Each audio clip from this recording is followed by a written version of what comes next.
Bible study, I need a good whiteboard. Ugh! This one should be in the garbage. Oh, that is a mess. Yeah, this is a good one. It's the best whiteboard out there. All right, let's get this thing done. Oh yeah, this one will do the trick. Yeah.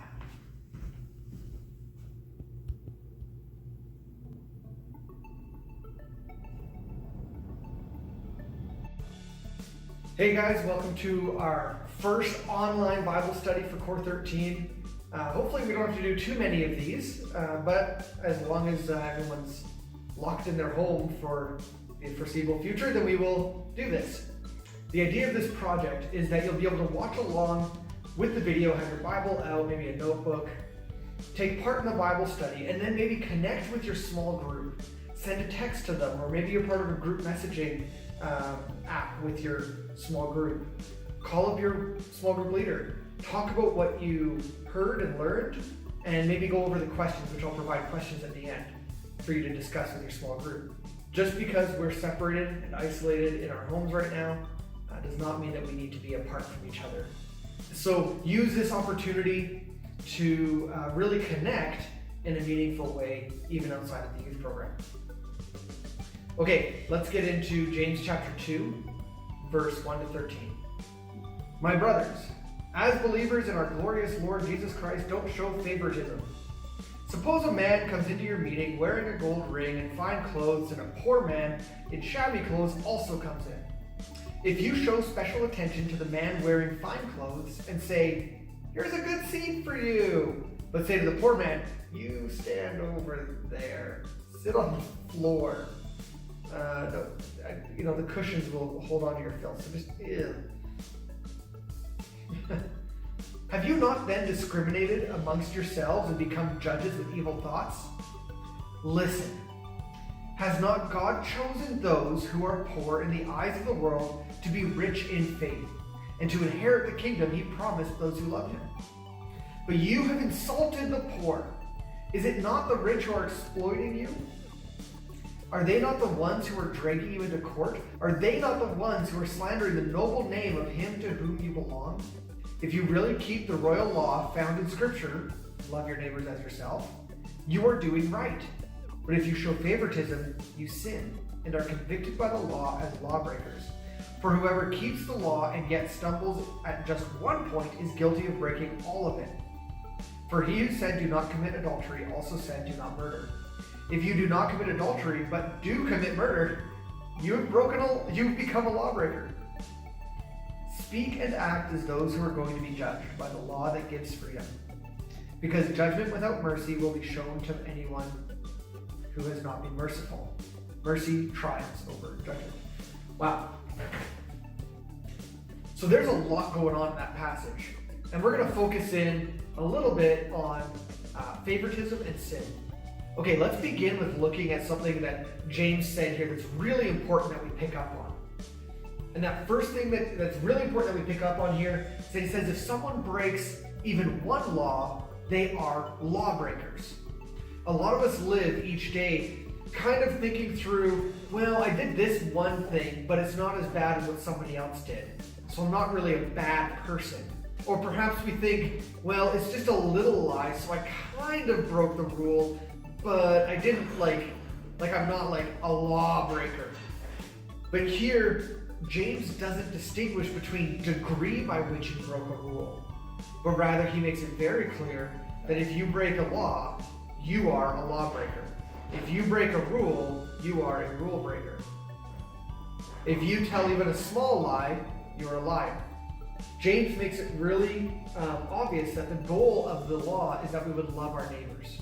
That is half of it. Loving your neighbor, loving others. We do that through things like not killing them, not committing adultery, not coveting, not lying, not stealing from them. Those are all pretty obvious ways. We also love our neighbors by putting ourselves aside for their sake. We see in Matthew 6, Jesus talks about on the Sermon on the Mount, about, if somebody wants to take your cloak, give him your tunic as well. So give him all your clothes, or give him your shirt. If he wants your sweater, give him both. Like one the poor do that. If someone strikes you, you turn the other cheek, not them strike you again. And so those are forms of showing love even to your enemies. You might show love for others in praying for them and providing care for them in some way, in bringing support or maybe bringing a meal to them. In this time of virus and self-isolation, all that stuff, showing love to one another is going to be tricky or different and yet incredibly powerful. It's going to be a time where it matters more than ever. And so the law is to love one another. And when we love one another, that is a law that brings freedom. It brings freedom in relationship and connection. It's an important part of living out what God has called us to be. But if anyone breaks even one of the law, he has broken all of it. So many of us delude ourselves and live in denial, believing that we can break a law, but it's not too big a deal and it's not that bad. That's a problem. We need to recognize the severity with which we mess up, with which we sin. We actually make mistakes, and we are not then innocent. We don't deserve heaven. We don't deserve mercy. When we screw up, when we break the law, we can't go around claiming that we are actually still good people. So from that perspective, we must be careful about how we show favoritism. When we come in to a situation and we see somebody and they maybe look a little different than we would, think is appropriate, or they look like someone too scary to approach, or maybe we've heard about them and we know that they do really bad things, and so we avoid them. I've heard even amongst our own youth sometimes, I'll talk about, hey, let's get into your school, let's talk to people about Jesus. And I'll hear sometimes say back, yeah, well, let's talk to people, but could you imagine talking to so-and-so, like Jimmy, right? Man, he's done some really bad stuff. He would never take this. That guy's a drug dealer. He won't want to talk about Jesus with us. We're showing favoritism, aren't we? It's like you walk into your community or your school or your sports team and you go, yeah, that person's worthy of hearing about Jesus, but them, I don't think they're worth my effort. I don't think that Jesus really wants anything to do with them, or maybe they don't want anything to do with Jesus, and that's probably best anyways. I just don't want to get involved over there. We're showing favoritism. And I think that's why James says here, right at the beginning of chapter 2, verse 1, don't show favoritism. He just says it really blunt. And then he says it again later over here in verse 9. If you show favoritism, you sin, and you're convicted by the law as lawbreakers. Guys, we can't be going around passing judgment on who should hear about Jesus and who shouldn't hear about Jesus just based on what we're seeing or what we know about them or how much they've broken the law. If they've broken the law, they're lawbreakers, and they are in need of Jesus for mercy, for salvation, for forgiveness, just as you and I are lawbreakers and we need Jesus for mercy, for salvation, for forgiveness. Right at the end of James 2, verses 1 to 13, so verse 12, I love this line here. He says, speak as those who are going to be judged according to the law that brings freedom. Speak as those who are going to be judged according to that law. See, I've talked about this before in our youth nights, but in Revelation chapter 20, it's talking about judgment, and it talks about how at the throne, the books are opened up, and a book is opened up. And in the books are recorded all the works of each person, the works of their life and what they've done, their deeds. And each person is going to be judged according to what is recorded in the books that outline their life. And you're going to be held accountable. You're going to be judged according to those books. And then they're shown mercy by anyone whose name was written in the book of life. They will be shown mercy. They're entered into the kingdom of heaven. We need to live and speak and act as if we are also those who will be judged. And to allow that to shape the tone, the attitude, the heart by which we approach one another and others outside of the community of Christians. We must be people who recognize that all of us have fallen short of the glory of God. And no one is worthy. No, not one is worthy. And yet it was Jesus, it was God, who loves the world so much that he would give his only son, that whoever would call on his name, who would believe in him, would have eternal life. They'd be shown mercy, their name written in the book. That's the message we have to share with people, that they're loved, that the all-powerful God who oversees all things, who is bigger than self-isolation and social distancing and pandemics and whatever else, He loves them. And everyone needs to hear that message, not just the people we think need to hear it, not just the people that we think we can talk to, not just the people that I think are ready to listen. Everybody. That's a terrifying thought, but that's what it is, I think, to not show favoritism as Christians today. All right, here's a couple questions for you to ponder.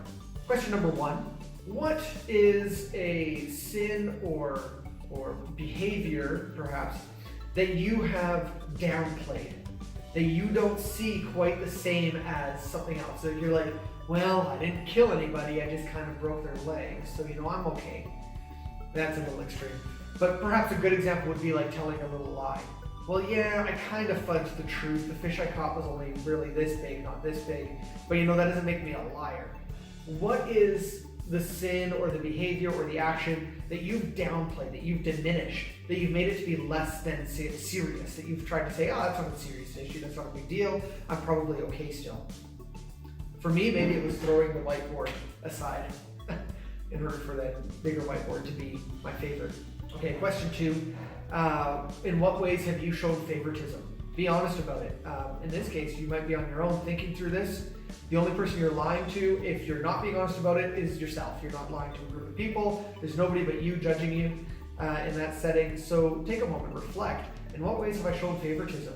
Have there been people I have decided not to talk to about Jesus or about my own life and how Jesus has worked in my life for fear that they might treat me differently, get mad at me, or because I don't think that they really deserve to hear about it? Or because I was worried about the way they looked and didn't want to approach them? Or I'd heard stories about them and I just don't think that's for me to go tell them about Jesus. In what ways have you shown favoritism? Question number 3 is, now that you've thought about how you've shown favoritism, I want you to think about ways in which you can approach people even that make you uncomfortable. How can you do that well? Have a strategy, a plan in mind. How do you start the conversation? How do you approach someone that you may not have normally approached? Is there a friend you can take with you? Think about Paul and Silas. They went on a missionary journey together, or Paul and Barnabas, they went together, going out in teams. Jesus sent his disciples in groups of 2. Is there someone else who would go with you to talk to somebody and invite them to youth group or to church, or to talk about Jesus, or ask them how their life is going? So what can you do to try to counteract or bring Jesus to people without any favoritism? What's the hurdle that you're dealing with, and how can you get over it? So what's the sin you've diminished? How have you shown favoritism? How can you get over that hurdle to actually approach people and talk about Jesus? So yeah, let's stay connected and see you at the next Core 13 Bible study.